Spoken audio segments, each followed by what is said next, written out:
The war between humans and the Zorath Empire had been going on for many years. Battles had been fought in the cold dark of space, on strange planets, and even in the hidden asteroid colonies. Both sides had lost many warriors, but neither side wanted to stop. Among the human soldiers was Ryan, a ground fighter who had survived more missions than anyone in his unit. He was not the tallest or the strongest, but he had a way of thinking fast and adapting to danger. His friends said he could escape any trap, and his enemies often underestimated him. One mission took Ryan and his squad to the planet Ivana, a jungle world filled with massive trees and glowing plants. The human fleet had picked up strange signals from its surface. High Command believed it was a hidden Zorath base, perhaps one that controlled communication lines in this region of space. Destroying it could give humans a strong advantage. The landing was rough. As their dropship entered the atmosphere, a sudden burst of energy struck them from below. The ship spun, alarms rang, and Ryan grabbed the side rail to avoid being thrown out of his seat. The pilot fought to keep control, but the ship went down into the thick jungle. When Ryan opened his eyes, smoke filled the air. The ship was broken, parts of it burning. His ears rang from the impact. He unbuckled his straps and crawled out. The rest of the squad was nowhere in sight. Some seats were empty, others broken. He called out, but the only reply was the sound of insects and distant roars of jungle beasts. Grabbing his pulse rifle and a small pack, Ryan began moving through the dense vegetation. The trees were so tall their tops disappeared into mist. Vines hung low, and strange flowers opened when he passed, releasing sweet but heavy scents. Every sound echoed, water dripping, branches cracking, and sometimes the hiss of something slithering nearby. Hours passed. His communicator only gave static. He climbed a ridge and saw the faint glow of something artificial in the distance. Blue light shone between the trees, pulsing in a strange rhythm. That had to be the Zorath base. As he approached, the jungle. Floor sloped downward into a clearing surrounded by thick, sharp-leafed plants. In the middle was not a base as he expected, but a tall, crystal-like structure. It pulsed with blue and silver light, almost alive. Around it, armored Zorath guards stood in a tight circle, their insect-like bodies glinting under the glow. Ryan crouched low, scanning for a way in. He spotted a narrow tunnel on the side of the clearing where no guards stood. Slipping between roots and rocks, he made his way there. The tunnel led into the ground, its walls covered with glowing moss. The air was warmer inside, and the faint hum of machines grew louder. He moved quietly, checking corners, until the tunnel opened into a large chamber, and there she was. At the center, surrounded by tubes and strange technology, was a towering figure. Her body was partly humanoid, partly insectoid, with a smooth, armored surface that shimmered under the light. A crown-like crest rose from her head, and her 4 eyes glowed faint gold. She was the Zorath Queen. Ryan froze. This was beyond any mission he had imagined. The Queen was the heart of the Zorath Empire. Capturing her could end the war. But she was not surrounded by guards, only strange energy fields and glowing symbols floating in the air. The Queen's gaze turned to him. Her voice, when it came, was not spoken out loud. It echoed inside his mind. "Human, you should not be here." Ryan raised his weapon, but something shifted in the air. The floating symbols brightened, and the energy field flared. Before he could react, a wave of light burst outward. It struck him, but instead of burning, it wrapped around him like liquid fire. His vision blurred. He felt a sharp heat on his skin, then a sudden rush of cold. Images flashed in his mind. Stars, battles, strange worlds he had never seen. When the light faded, Ryan found himself kneeling. His weapon lay on the ground, and the Queen stood before him, her eyes fixed on him with an expression he could not read. "The bond is made," she said inside his mind. "You came to kill, but fate chose differently." He staggered to his feet. "Bond?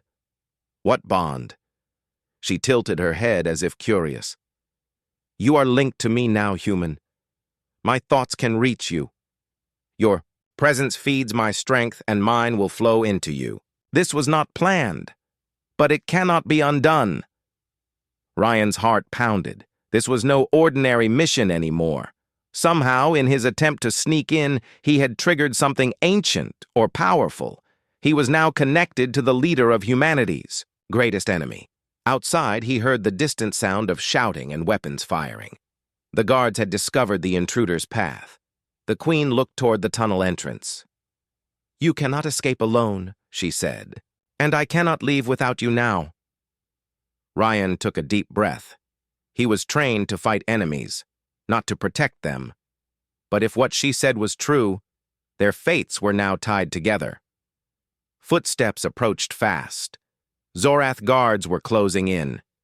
He looked at the Queen. "Then we move together."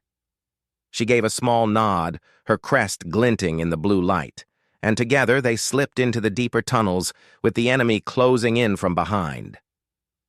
The tunnels beneath the crystal chamber were darker than the jungle above.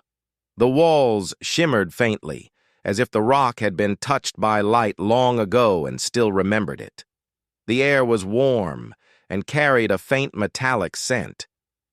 Ryan kept his pulse rifle ready, following close behind the Queen. She moved with surprising speed for her size, her clawed feet making almost no sound. He still could not believe what had happened in the chamber. He had come here to sabotage an enemy base and now found himself running beside the leader of that enemy. Behind them, the clatter of armored boots echoed through the tunnels. The Zorath guards were chasing them. The Queen glanced over her shoulder, her 4 golden eyes narrowing. "They will not stop until you are captured," she said in his mind. "And if you fall, I will fall as well." Ryan's voice was low. "Then we make sure neither of us falls." They reached a fork in the tunnel. The Queen pointed toward the left path without slowing down. The slope angled sharply downward, and the sound of rushing water began to grow. "Where are we going?" Ryan asked. "There is an old escape route. It leads to the river that runs under the jungle. From there we can reach the outer cliffs." They hurried forward, the hum of the crystal structure fading behind them. The tunnel walls became slick, and the glow of the moss grew brighter. As they moved, Ryan began to notice something strange. The Queen's thoughts were not the only ones in his head.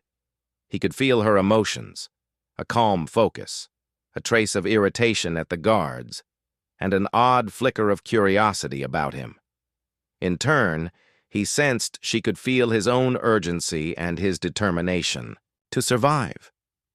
"Can you really read everything I'm thinking?" he asked. "Not every thought," she replied, "but I can sense enough. Your fear is loud, human. Your stubbornness louder still." "I'm not afraid," he muttered. "Then you are lying to yourself." He did not answer, focusing on the path ahead. The tunnel widened into a cavern where a black river rushed through the rock. A narrow ledge ran along the side, slick with spray. The sound of water was almost deafening.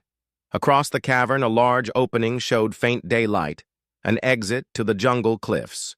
Before they could move toward it, a sharp screech rang out. From the shadows on the opposite wall, 2 Zorath guards appeared, blocking the way. Their armor glistened under the moss light, and each carried a long spear crackling with energy. Ryan lifted his rifle, firing a burst. One guard dodged, the other deflected the shots with the shaft of his weapon. The Queen moved forward, her claws flashing as she struck at the nearest enemy. The impact rang like metal on metal. The fight was quick but brutal. Ryan's training kicked in. Aim, fire. "Move! Repeat!" One guard fell into the river with a splash, dragged away by the current. The other backed away from the queen's slashing claws before Ryan's final shot hit its mark. The queen turned toward him, her crest tilting slightly. "You fight well for a creature of flesh and bone. And you fight well for someone I was supposed to kill," he said. There was no time for more words. The echo of more boots was growing louder from the tunnel they had left.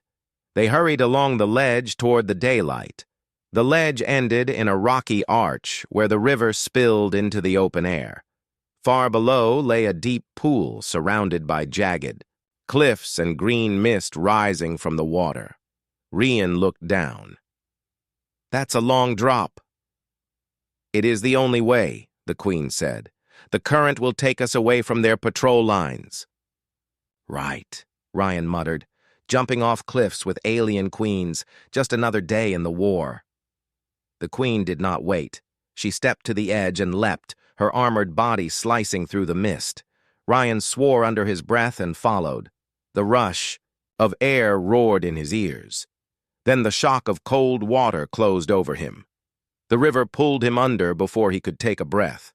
The current was strong, dragging him along the twisting channel between the cliffs. He surfaced, gasping, and saw the queen ahead, moving with smooth, powerful strokes. Minutes later, the cliffs widened and the water slowed. They drifted toward a rocky shore where tall ferns and thick vines hung low over the edge.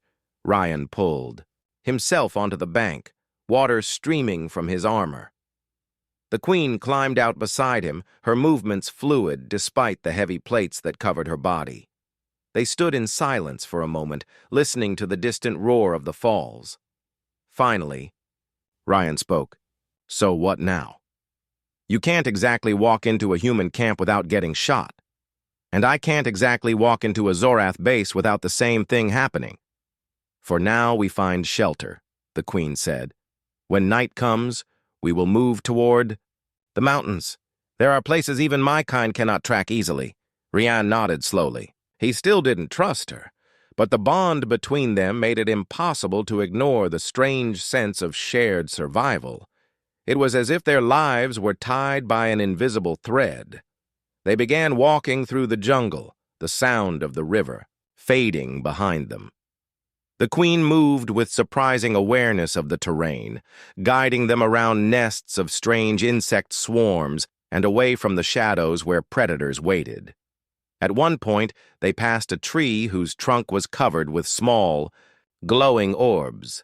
Ryan reached out to touch one, but the queen caught his wrist. "Poison," she said. "It burns through skin and bone." He pulled his hand back quickly. "Right, thanks." The jungle thickened, the light growing dim as the canopy closed overhead. Somewhere far away, the sound of the Zorath search parties still echoed, but for now they were safe. As they moved, Ryan wondered how long this uneasy partnership would last. The war was still raging out there. His mission was unfinished. And yet, deep inside, he felt the strange bond tightening, not just as some alien magic, but as something that might change the course of the war itself. The queen glanced at him once, her eyes unreadable. "You think too much, human." "Maybe," he said. "But thinking is what's kept me alive." She did not answer, and together they vanished into the shadows of the jungle. The jungle of Ivana was endless. From the moment Ryan and the queen left the riverbank, the world became a maze of green walls, twisting vines and trees so tall their crowns disappeared in silver mist. Every step forward was a slow fight against roots, thorns, and branches heavy with wet leaves. Ryan had traveled through alien worlds before, but this place felt alive in a way that was different from anything he knew. The air was thick, carrying the scent of wet soil, flowers, and something faintly metallic. Now and then, the ground trembled as if something huge was moving far below. The queen moved ahead without hesitation. She seemed to know which paths to take, which plants to avoid, and when to stop moving to let some predator pass unseen in the shadows. Ryan kept his rifle ready and followed, glancing often over his shoulder. He knew the Zorath guards were still searching. Hours passed. The light, From above dimmed as thick clouds rolled across the sky. Rain began to fall in soft drops, turning quickly into a steady downpour. The sound of water on leaves filled the air. Ryan spoke over the noise. "How far to the mountains you talked about?" The Queen did not slow down. 2 days if we keep moving. Less if we risk open ground. But open ground means patrol ships will see us. Right, he muttered. So we stick to the trees.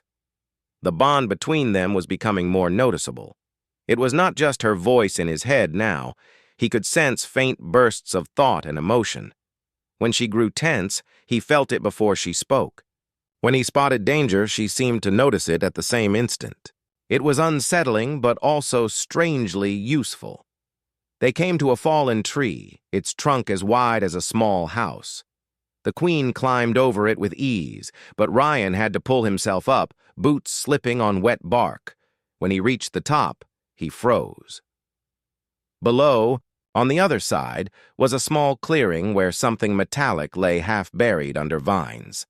At first, he thought it was a piece of wreckage from the dropship, but as he looked closer, he saw it was a human escape pod. The glass canopy was cracked. The white hull was smeared with mud, and the faint blue glow of a distress beacon blinked weakly. Ryan's heart pounded. Someone from my squad might be alive. He dropped down and rushed to the pod, ignoring the wet plants brushing against his legs. The Queen followed, her eyes scanning the area. Inside the pod, the seat straps were torn, and there were bloodstains on the cushions, but no body. Ryan pressed the beacon panel, but it gave only a soft hiss and died. "Tracks," the Queen said. She pointed to the ground where muddy footprints led away from the pod and into the jungle. They were human footprints. Ryan felt a surge of hope. One of mine made it out. He started to follow, but the Queen touched his arm. "This could be a trap. The Zorath know you will follow your kind. I can't just leave them out here." Her golden eyes studied him for a moment. Then she nodded. "Very well, but we move carefully." They followed the trail, stepping over roots and pushing through thick ferns. The footprints grew faint in places where the rain washed over them, but Ryan's soldier training helped him track the broken leaves and disturbed soil. After nearly an hour, they reached a narrow gorge where a stream rushed through black stone.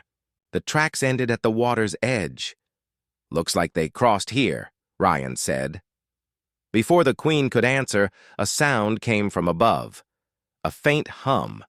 Ryan looked up sharply and saw the dark outline of a Zorath patrol drone sliding through the mist. It was shaped like a sharp-winged insect, its red sensors sweeping the gorge. They ducked under the thick leaves of an overhanging branch. The drone paused in the air, scanning. Ryan could feel the Queen's focus through the bond.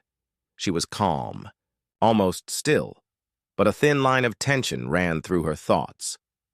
After a long moment, the drone moved on, disappearing into the clouds. They crossed the stream quickly, climbing up the slippery rocks on the far side.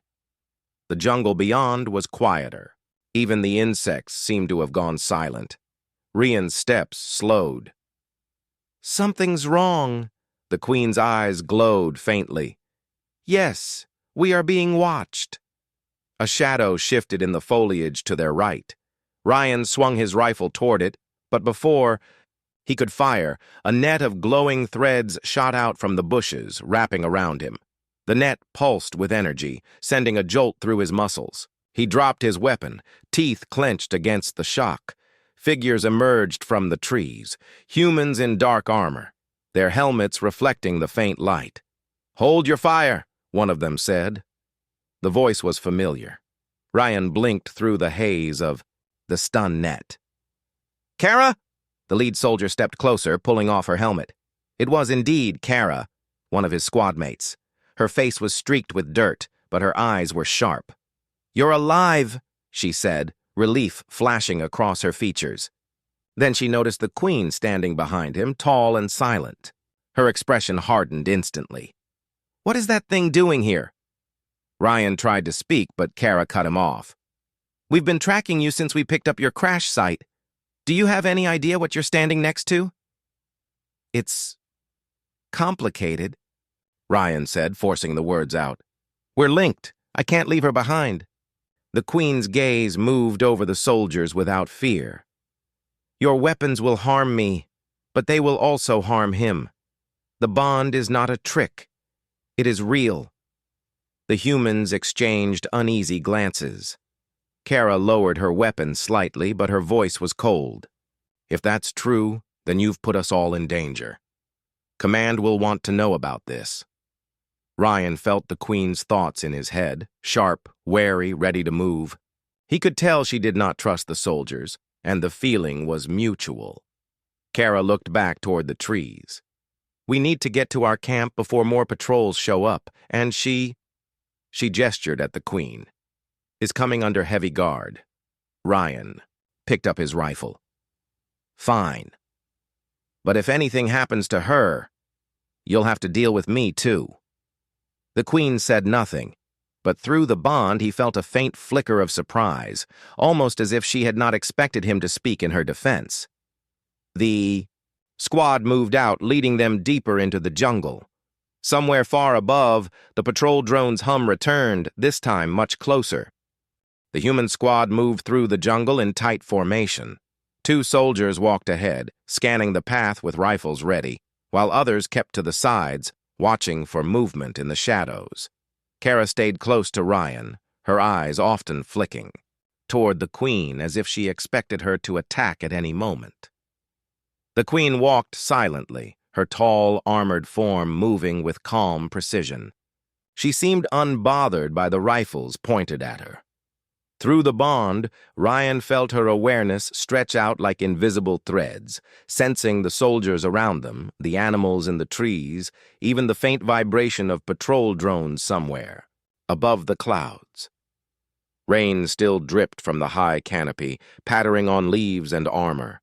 The air was heavy, and every step was met with the smell of wet earth and the distant calls of strange creatures. After hours of careful movement, the squad reached a steep slope covered with moss and tangled roots.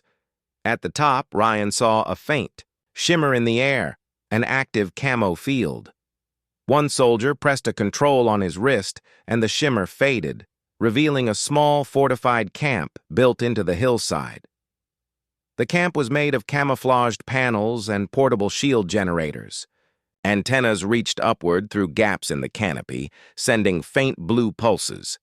Inside the walls, a few tired-looking soldiers cleaned weapons, patched armor, and checked scanning equipment. As soon as they entered, the soldiers at the gate froze at the sight of the Queen. Their hands went to their weapons instantly. "Stand down," Kara ordered sharply. "She's not here to attack. Not yet, anyway." That last part made Ryan glare at her, but she ignored it. The Queen's eyes swept over the camp. "Your people live in fear," she said softly, her voice in Ryan's mind, but clear enough for him to know it was directed at him alone. "War does that," he replied under his breath. Kara led them to the largest tent, which served as the command post. Inside, a map of Ivana glowed on a portable hollow table, showing patrol routes, crash sites, and moving red dots for enemy forces. Major Holt stood over the table, his gray hair cropped short, his face lined and stern. He looked up as they entered. "Ryan," Holt said. "We thought you were dead." "Not yet," Ryan replied. But things got complicated. Holt's eyes shifted to the Queen. His jaw tightened. "Explain why there is an enemy leader in my camp." Ryan took a breath and began telling him what had happened. The crash, the crystal chamber, the strange light, and the bond that now connected them. He left nothing out. By the time he finished, the room was silent except for the faint hum of the hollow table. Holt finally spoke.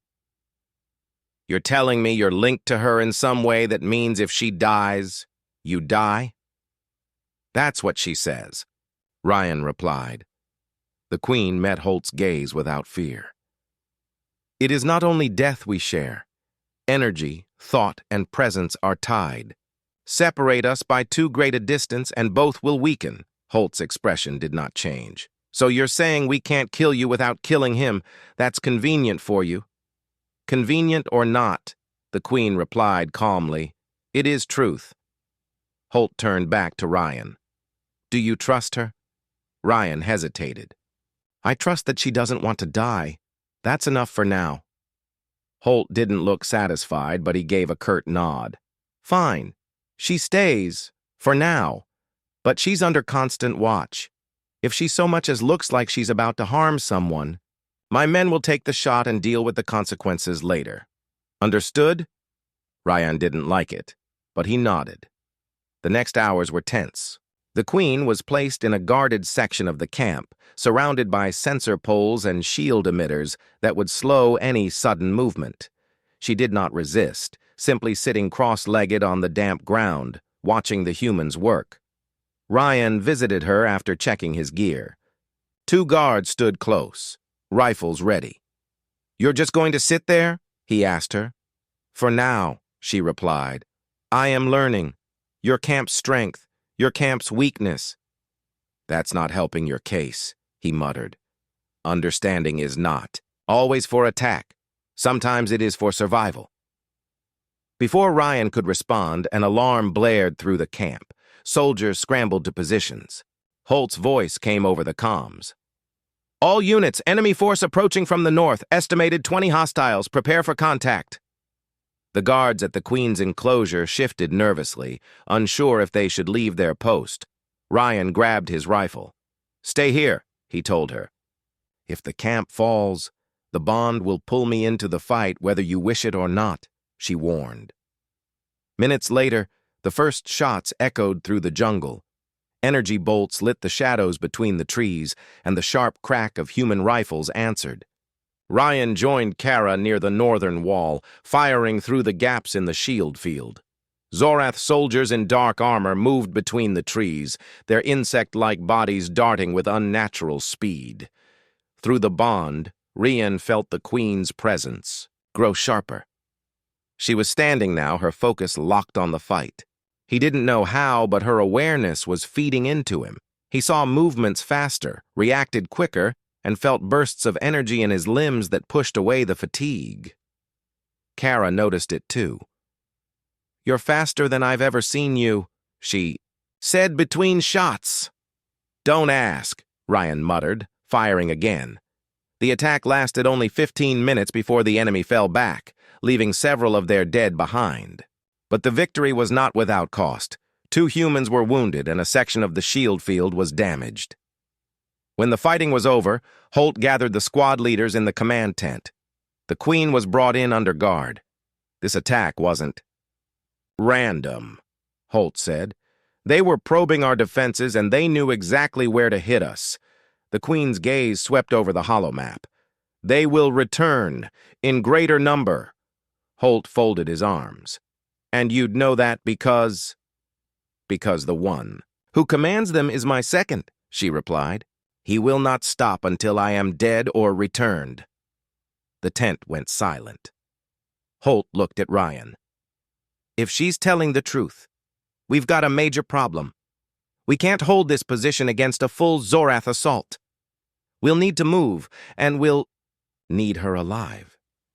Ryan knew what that meant. Whether the soldiers liked it or not, the Queen was now part of their survival plan. And through the bond, he could feel that she knew it too. The rain had stopped by nightfall, but the jungle floor was still slick and soft underfoot. The human camp was no longer a camp.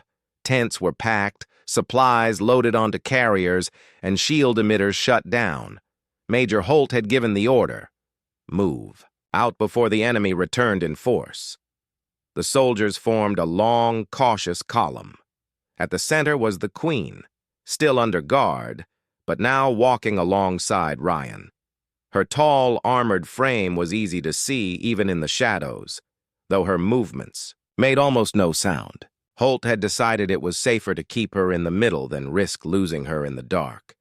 The only light came from small glow strips strapped to the soldier's armor. Every step forward was slow, careful. The jungle at night was a place of deep sounds and hidden shapes. Kara was near the front, speaking quietly into her comm.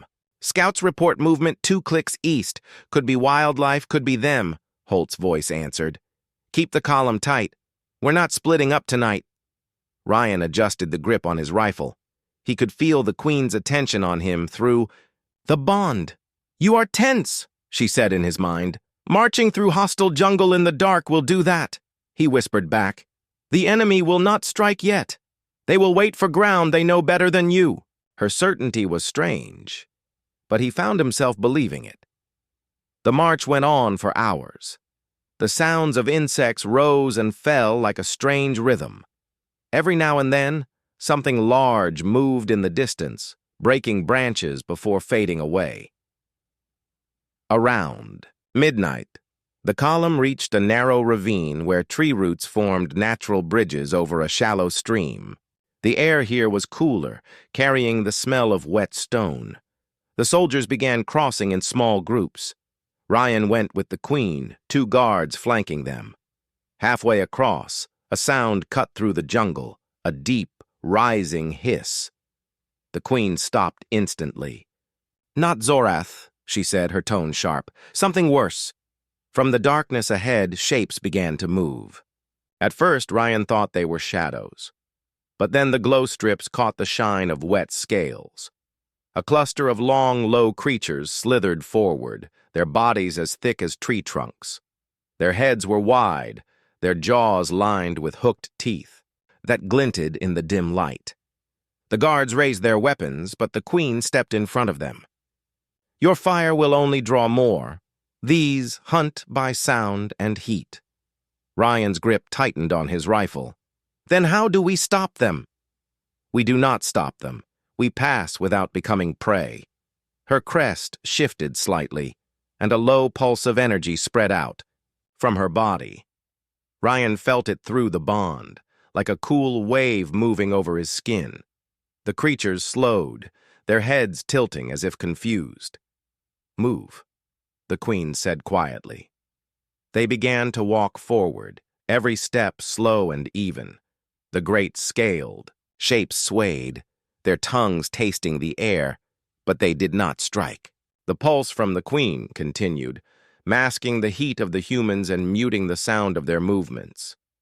When they finally stepped onto solid ground on the other side of the ravine, Ryan exhaled.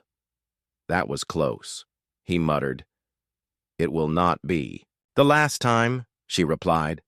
The column kept moving. Hours later, they reached a ridge where the trees thinned and the land sloped down toward a mist-covered valley. The scouts returned with news. Enemy patrols were already moving through the jungle behind them. Holt gathered the squad leaders. We'll take the lower trail to the mountains. If we keep moving, we can reach the outer caves by dawn. That's our new rally point.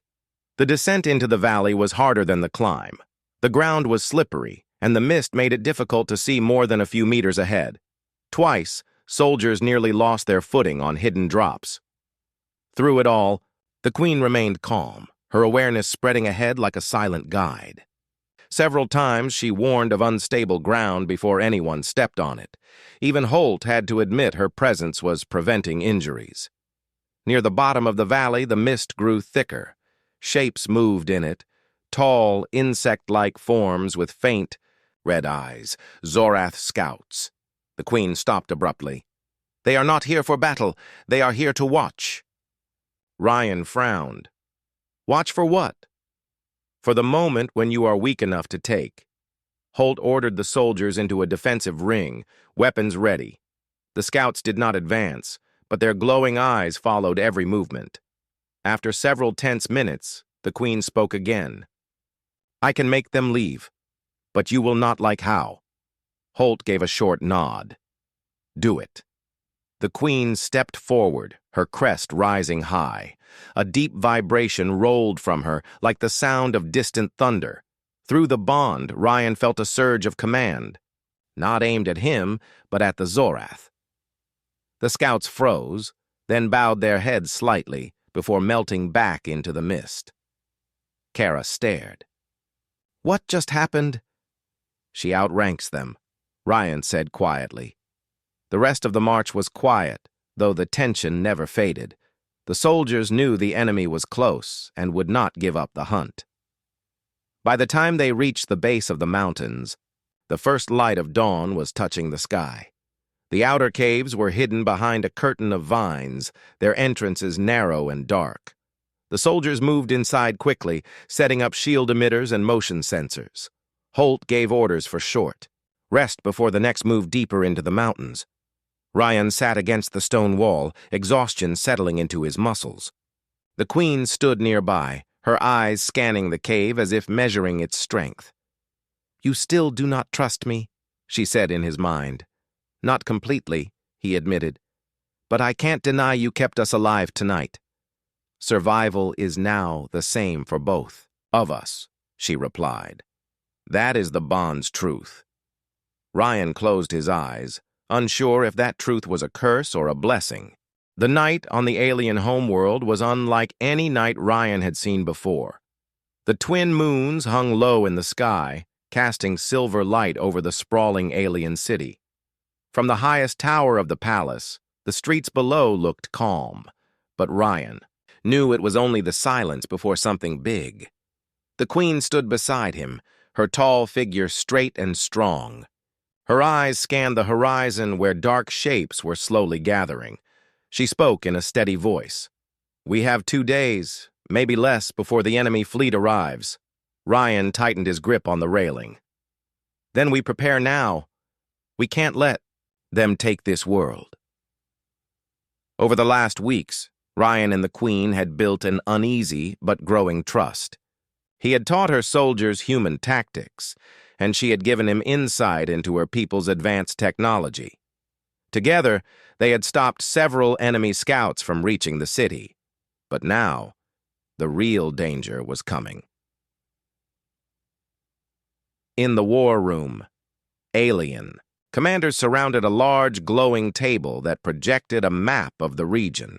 Small red markers represented the incoming enemy ships. There were too many for a simple defense. They had to be clever. Ryan pointed to a narrow pass between 2 massive cliffs just outside the capital. "If we draw them here, their numbers won't matter. We force them into a bottleneck, then use your heavy cannons from both sides." The Queen nodded slowly. "It is risky, but it could work. We will also plant mines beneath the pass. Your ships can strike from above while they are trapped." The alien commanders exchanged glances. Some still did not trust Ryan fully, but they could not deny that his plans had worked before. For the rest of the night, the palace halls echoed with the sounds of preparation.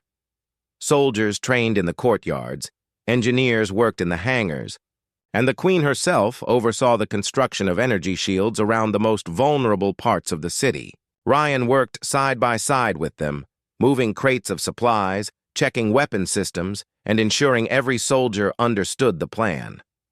By morning, the first enemy ships were spotted in the distance. Black and jagged, they moved like predators across the sky. Civilians were evacuated into underground shelters, and the city gates were sealed. In the pass, Ryan stood with a group of alien warriors, their armor shining under the sun. They were quiet, waiting for the signal. Above them, camouflaged cannons waited in hidden positions, ready to fire. The Queen was stationed in the command center, her voice steady over the communication line. "Hold until they are deep inside. The pass," she ordered. "Then strike." The enemy entered the trap just as planned. Their lead ships moved forward cautiously, scanning the cliffs. But they did not see the mines hidden beneath the ground.